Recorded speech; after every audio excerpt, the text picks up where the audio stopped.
And welcome back. Now, yesterday's massive breach of security at the House of Commons by pro-Hunt protesters showed just how easy it is to launch an attack at the heart of government. And it was just the latest in a series of embarrassing security breaches. You remember back in May, Guy Harrison and Ron Davis proved just how close they could get to Tony Blair when they pelted him with purple flower bombs in the Commons as he made a speech. Guy and Ron have been unable to speak until now as their legal cases were still being considered, but today, in a week of protests from the Fathers for Justice campaign, they can finally tell us why they did it. Denise Robertson joins us as well, so welcome one and all. Now, yesterday, Ron, you were convicted of disorderly behaviour, given a 2-year conditional discharge in order to pay £500. Am I right in that? £500, yeah. And Guy, your case was dealt with a little quicker because you pleaded guilty, so this was a similar conviction. Now, the thing is that you guys have cropped up quite a bit now in very high-profile places, but there are still people who say, who are these chaps and what do they want? So, who are you and what do you want?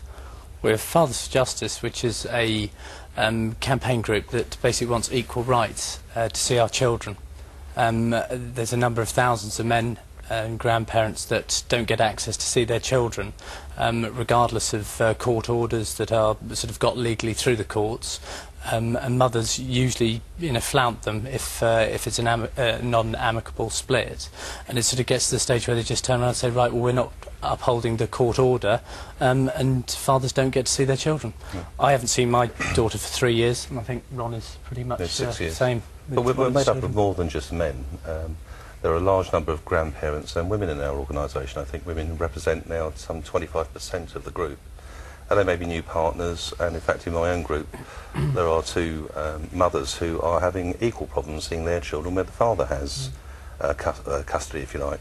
So it isn't a gender issue. Men can be as bad as women, but generally with over 90% of cases mother gets custody of the children.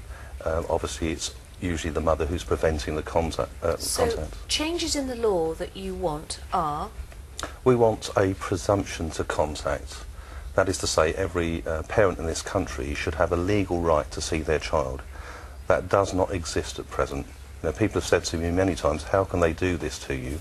How can she do this to you? You have a right. And I said, well, actually, you haven't got a right. And this is what we're looking for. We feel there has to be contact is what we used to use the word access for. Right? That's correct, yeah.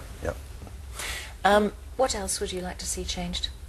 Well, fundamentally, the whole family law system as it stands at the moment is confrontational, it's adversarial. We need to take that out of it, take the solicitors and the courts away as much as possible and leave the court action for those cases which are truly a major problem. Many of the other cases can be sorted out with more therapeutic approach, shall we say. People are angry, they rarely get separated or divorced because they love each other. And when people are angry with each other, if there is the opportunity to use a tool to hurt the other parent, then of course it's human nature that could happen, and we need to take that away. You had used what you believed to be every known route, every way to get some sort of access, and you finally felt that you were bashing your heads against brick walls, which led you to do the things that you are now famous for doing. Now, it's easy to assume that you've sort of planning that stunt for months, strategic planning, but in actual fact it was really quite spontaneous, wasn't it? That's correct. It wasn't. Guy was aware of it a little earlier than me because of his involvement in actually purchasing the tickets. But so you got the tickets from? I went to a charity auction at Westminster and bid for the tickets. With the intention of using them as a protest? With the possibility of it, but it sort of transpired later on that I thought it would be a very good high-profile stunt.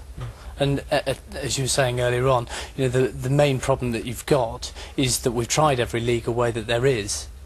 So now all we can do is actually keep doing these high-profile things where it gets straight to the heart of government, where they actually realise that we're going to make it so high-profile that everybody in the country knows that fathers are so badly treated. How does it feel sitting up there in the gallery with your condoms full of purple flour, knowing the Prime Minister is giving a speech below, and knowing that you are about to make the news, about to throw those and hopefully hit the man?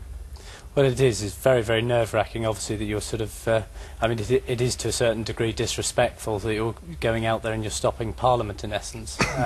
But the fact that there is no other alternative. We have to get the profile where you get it where people know how you feel. You have done everything that is possible in the legal channels. There is really no other way, unless you want to do it where you just spend, like other fathers groups, they've spent 30 years toing and froing with politicians. We've even got it now. We're actually putting our own MP up in Hartlepool.